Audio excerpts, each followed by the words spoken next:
Hello everyone, आप लोगों का मेरे चैनल पर स्वागत है। आज मैं लेकर आई हूँ चैप्टर नंबर 3 तीन महाद्वीपों में फैला हुआ साम्राज्य के 1 मार्क्स के 50 और क्वेश्चन। फर्स्ट वीडियो में 50 थे एंड यहाँ पर भी 50 हैं। और हाँ, इस वीडियो को पूरा देखना क्योंकि ये वीडियो आपके नॉलेज को बहुत ही ज़्यादा इंक्रीज़ करेगी और आपके पेपर में मदद करेगी। और आपको विश्वास नहीं होता तो मैं आपको प्रूफ दिखा देती हूँ। इस क्वेश्चन का आपको मैं 2 क्वेश्चन दूंगी, उन दोनों क्वेश्चन का आपको आंसर बताना है। और अगर आपको आंसर पता है तो वेरी गुड, और अगर नहीं पता तो प्लीज़ वीडियो को पूरा देखिएगा और क्वेश्चंस को नोट करिएगा और एग्ज़ाम के लिए अपनी अच्छे से तैयारी करिएगा। तो फर्स्ट क्वेश्चन ये है कि सेंट ऑगस्टीन किस नगर के थे। इसका उत्तर आपको पता है तो प्लीज़ कमेंट बॉक्स में लिखिए। और सेकेंड क्वेश्चन ये है कि आज भी सैकड़ों पेपाइरस कहाँ मौजूद हैं। इन दोनों क्वेश्चन के आंसर अगर आपको पता है तो आप कमेंट बॉक्स में लिखेंगे, अदरवाइज इस वीडियो में आपको इन दोनों क्वेश्चन के आंसर मिल जाएंगे। तो अभी स्टार्ट करते हैं और इन दोनों क्वेश्चन के आंसर ढूंढते हैं कि ये दोनों क्वेश्चन इस पूरे 50 क्वेश्चन में हमें कहाँ मिलेंगे। Let's start it. Question number 51, Roman साम्राज्य के क्रमिक विस्तार के लिए क्या किया गया। उत्तर, अनेक आश्रित राज्यों को रोम के प्रांतों में मिला लिया गया। ठीक है, अनेक जो उस पर आश्रित राज्य थे उन्हें रोम के प्रांतों पर मिला लिया गया। क्वेश्चन नंबर 52, दूसरी शताब्दी में किन राज्यों को रोम के प्रांतों में मिला लिया गया। उत्तर, अत्यंत समृद्ध राज्य और जो फरात नदी के पश्चिम में पड़ते थे वो सारे राज्य। क्वेश्चन नंबर 53, हेरोड के राज्य से प्रतिवर्ष कितनी आमदनी होती थी। उत्तर, 54 लाख दिनारियस यानी कि 1,25,000 किलोग्राम सोने के बराबर। इम्पॉर्टेंट। उसके बाद क्वेश्चन नंबर 54, दिनारियस क्या था। उत्तर, दिनारियस रोम का एक चांदी का सिक्का था जिसका वजन 4.5 ग्राम और विशुद्ध चांदी से ये बना हुआ था। क्वेश्चन नंबर 55, दूसरी शताब्दी में रोम का विस्तार कहाँ तक था। उत्तर, स्कॉटलैंड, आर्मेनिया के सीमाओं और सहारा रेगिस्तान का नाम है, सहारा से लेकर फरात कभी कभी उससे आगे तक भी फैला हुआ था। ठीक है। क्वेश्चन नंबर 56, दूसरी शताब्दी के मध्य में कितनी आबादी थी। उत्तर, लगभग 6 करोड़। क्वेश्चन नंबर 57, निकटवर्ती पूर्व क्या है। उत्तर, भूमध्य सागर के बिल्कुल पूर्व का इलाका, जैसे कि मुख्य रूप से फिलिस्तीन, सीरिया एवं मेसोपोटामिया के कुछ प्रांत जो प्रांत है रोम के हिस्से थे। मेसोपोटामिया के प्रांत यानी कि कुछ प्रांत जो ऐसे थे जो रोम के हिस्से थे वो निकटवर्ती पूर्व कहते हैं उन्हें। ठीक है। क्वेश्चन नंबर 58 क्वेश्चन है, साम्राज्य पर नियंत्रण कैसे रखा जाता था। उत्तर, पूरे साम्राज्य यानी कि पूरे साम्राज्य में दूर दूर तक अनेक नगर स्थापित किए जाते थे। क्वेश्चन नंबर 59, भूमध्य सागर के तटों पर स्थापित बड़े शहर केंद्र कौन से थे। उत्तर, ये बहुत इंपॉर्टेंट क्वेश्चन है। जैसे कि मेसोपोटामिया की सभ्यता, तो वहाँ पर क्या था, वहाँ पर भी 3 नगर थे, उरुरुक और मारी। और यहाँ पर भी 3 नगर है, कार्थेज, सिकंदरिया और एंटियोक। नगर तो बहुत सारे हैं लेकिन 3 नगर या 2 नगर ऐसे होते हैं जिनका नाम बार बार आता है, तो ये नगर आपको याद होना चाहिए। अगर आप किसी क्वेश्चन में अगर कोई नगर का क्वेश्चन होगा, गलती से आप तो कभी मार देंगे ना, इन तीनों में से एक नाम क्या पता सही हो जाए, इसलिए नगर के नाम आपको याद रखने चाहिए। और उत्तर है कार्थेज, सिकंदरिया, एंटियोक। क्वेश्चन नंबर 60, किन शहरों के माध्यम से प्रांतीय ग्रामीण क्षेत्रों पर कर लगाने में सरकार सफल हो जाती थी। पाती नहीं थी, हो जाती थी, या हो जाती थी क्या लो, या हो पाती थी, कुछ भी, मतलब सफल तो होती थी, है ना। तो इसका आंसर होगा कार्थेज, सिकंदरिया और एंटियोक। मतलब इन्हीं नगरों पर कई क्वेश्चन हमारे बन जाते हैं, तो इसलिए नगरों के नाम याद करना जरूरी रहता है।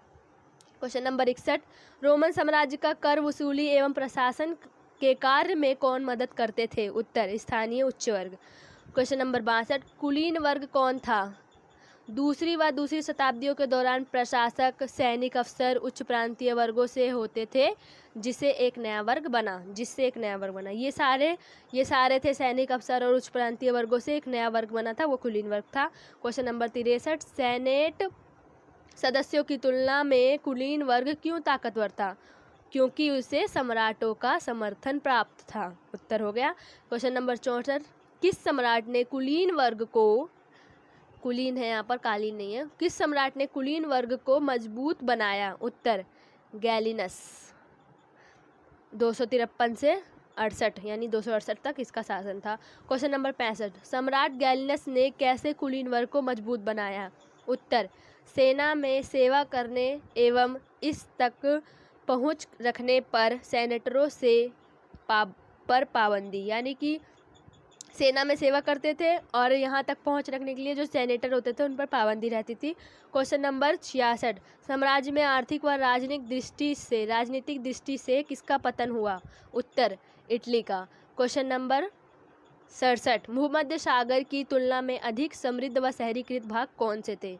उत्तर स्पेन, दक्षिणी हिस्से थे और अफ्रीका था, मतलब दक्षिणी हिस्से अफ्रीका के, है ना। और उसके बाद एवं पूर्वी भाग नया अभिजात वर्ग का उदय, पूर्वी भाग में नया अभिजात वर्ग का उदय हुआ। क्वेश्चन नंबर 68, किसी शहर के अधिकार क्षेत्र में क्या नहीं होते हैं? शहर। क्वेश्चन नंबर 69 यानी 69, शहर के अधिकार क्षेत्र में क्या होते हैं? कई गांव। उत्तर है क्वेश्चन नंबर 70, किस आधार पर शहरों को गांव व गांवों को शहर का दर्जा दिया जाता था?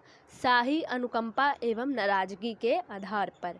अब देखो, जो अधिक विकसित होगा, जहाँ से कर वसूली अधिक होगी और खेती वगैरह अच्छा चलेगा, तो उसको मतलब कि नगर बना दिया जाता था और ऐसे देखा जाता था कि कैसे क्या होता है, कैसे मतलब चल रहा है वहाँ, विकसित हो रहा है या नहीं हो रहा, उस हिसाब से किया जाता था। और फिर नाराज़गी भी रहती थी, यानी कि किसी न किसी बात पर कोई ना कोई चीज़ हो जाती, जिससे नाराज़गी हो जाती थी तो उसको गांव बना दिया जाता था। क्वेश्चन नंबर 71, शहरों में रहने का क्या फ़ायदा था? उत्तर बेहतर भोजन सुविधाएं प्राप्त होने की संभावना।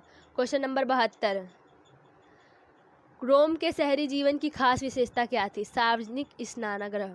क्वेश्चन नंबर 73, सार्वजनिक स्नानगृह के लिए पुरोहित वर्ग ने गुस्सा क्यों किया? क्योंकि उन्हें लगा कि जो ये है ये अपवित्र है, ये जो जल कुंड है या इतना बड़ा जल का जो है भराव है, जलाशय है, वो अपवित्र होता है, दिखता है। क्वेश्चन नंबर 74, किन लोगों को उच्च कोटि के मनोरंजन उपलब्ध थे? शहरी लोगों को। क्वेश्चन नंबर 75, वर्ष में कितने दिन मनोरंजन कार्यक्रम होते थे? 176 दिन। इंपॉर्टेंट क्वेश्चन है, इसको आप नोट करेंगे और याद करेंगे, ये बहुत इंपॉर्टेंट क्वेश्चन है।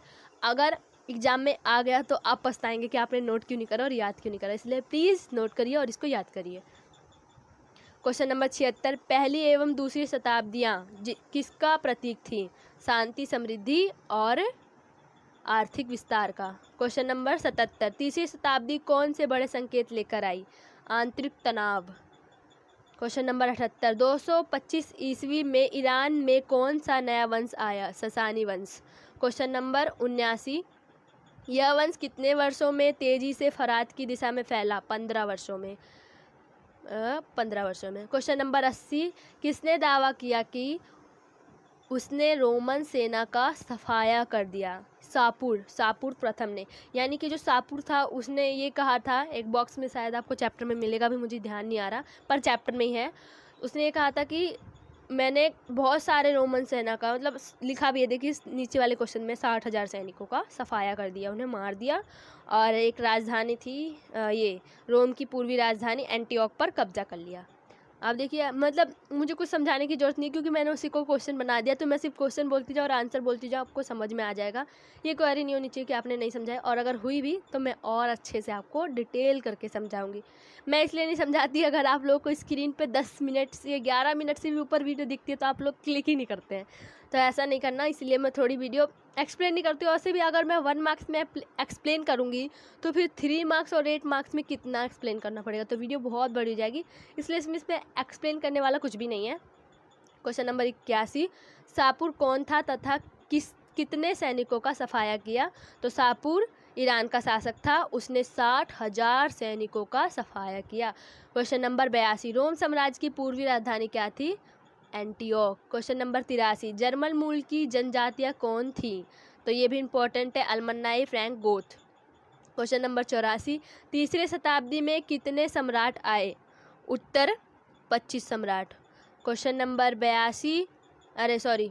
85, विदेशी बर्बर कौन थे? ये भी इंपॉर्टेंट है, याद ही नहीं हो पाता है, ऐसा क्वेश्चन नहीं है। वे लोग जिनसे उस काल में सम्राटों ने युद्ध किए, जो उनके राज्य पर कब्जा कर रहे थे। क्वेश्चन नंबर 86, रोम में किस तरह के परिवारों का चलन था? एकल परिवार। क्वेश्चन नंबर 87, परिवार में किन्हें सम्मिलित किया जाता था, क्यों? तो उस टाइम पे परिवार में दासों को सम्मिलित किया जाता था क्योंकि उनकी यही अवधारणा थी। क्वेश्चन नंबर 88, महिला किसकी मुख्य उत्तराधिकारी होती थी? तो पिता की। Question number 89,